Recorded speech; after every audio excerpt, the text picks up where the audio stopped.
you've got kind of a frame question. So just drop your question out for everybody to say. Right. So basically, long story short, lost a fight. Girl I was kind of, interested in. She lost all respect for me. I don't really need to. I can kind of guess, put two and two together. What that kind of comes in. But how do you lose a fight? I don't understand how that happens. Long story short, there was a off-campus, invite bonfire.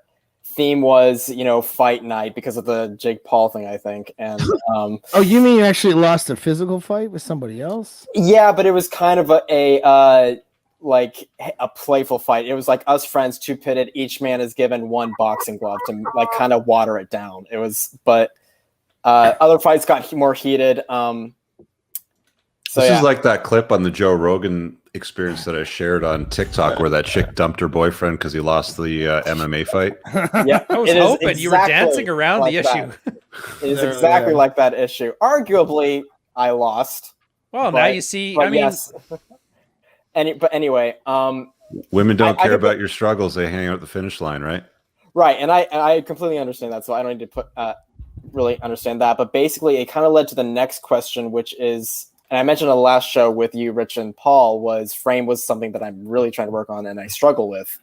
And when you can't really, like in your example, Rich, when you just, pulled that wheel, said, get the fuck out, it's very, me included, it's like, I admit I would hesitate to do something like that because I've been conditioned to, like I said in my question, almost fear a woman's wrath or like the repercussions of that. And it's, I guess the big question is when it comes to frame is how do you overcome fear of women, What are you afraid of? I can field this one if you want. Well, at the time I was listening to a lot of Snoop Dogg and NWA and it just was in me, man. I was listening to it on. Me too. Go ahead, Ryan. That's right. Well, here, Sam, did you have a strong dad growing up? Short answer, no. Okay. Teachers. I'm going to guess most of your teachers were probably chicks too. Not a lot of male teachers. You have no idea. Older sister, mom, homeschooled K through 12 by my mom.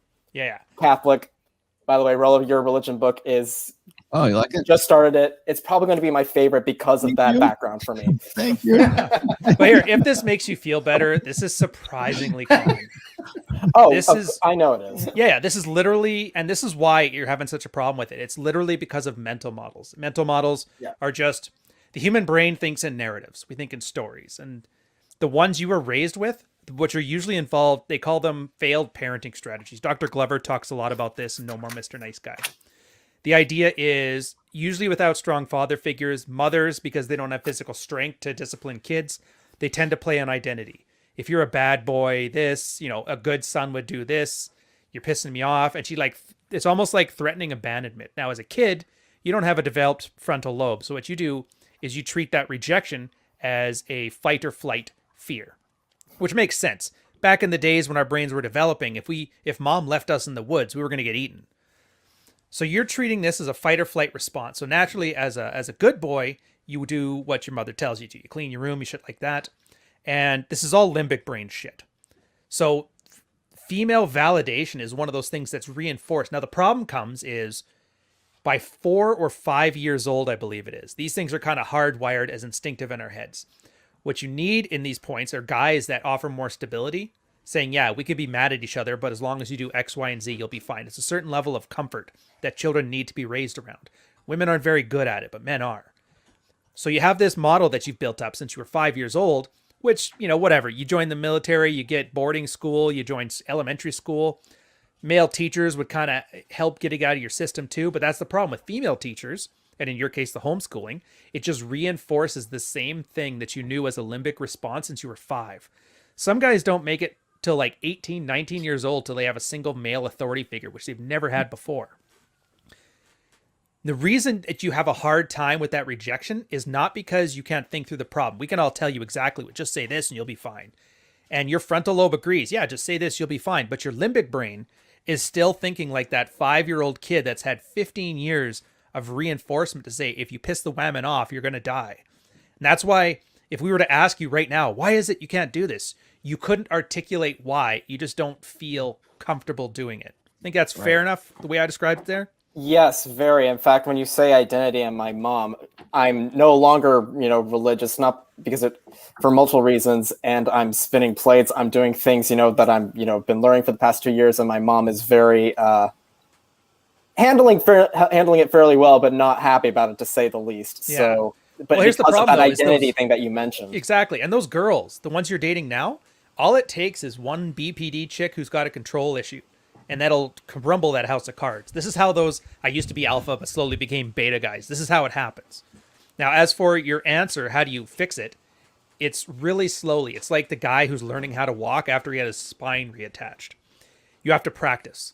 And you have to practice very small examples. Like, you can't just start 10 out of 10, kick your wife out of the house, get out of my car, I'm going to the grocery store.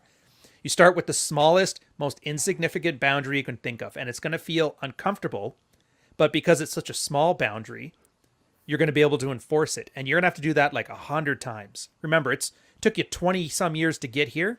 You're not going to lose it all overnight.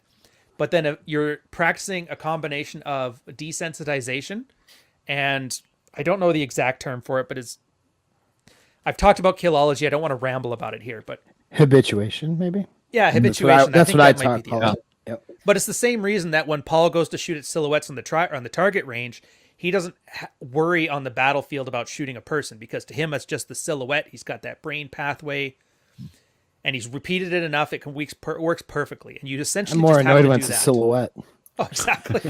If there's one more thing that I can say before I head out is, because if I'm confronted with a girl and she starts disrespecting me, I have no frame of reference. And I know one easy way to say is, get better male friends, which I am working on and have. I have an answer for this. But basically, I have no frame of reference of like what to say. What do you do when a girl disrespect, or anyone for that matter? And my two friends who I have, they basically, their biggest thing is about like, I can't stand when someone disrespects me. And I know the difference is they have an ability to be angry. If something that's very unique to me that I've noticed with any male friend I've ever had or any other guy, is I have no anger issues. Dude, I can get not an issue when you're afraid to be angry. That. Let me throw something out here. Here, listen, man. All right, so if you're going to do public speaking, right, and you were kind of nervous about public speaking or whatever, what would you do? You practice in front of a mirror, right? You would figure out what you're going to say. You maybe practice in front of a small audience, and you go out there and do it. That's what we call rehearsals. So a lot of times what I'm doing, like with guys, like in my consultations and stuff, when we're doing like mental conditioning, is you go through rehearsals, and so you can rehearse what your response would be. You're not a dumb person. You're a smart guy. So you know what confronting disrespect would look like.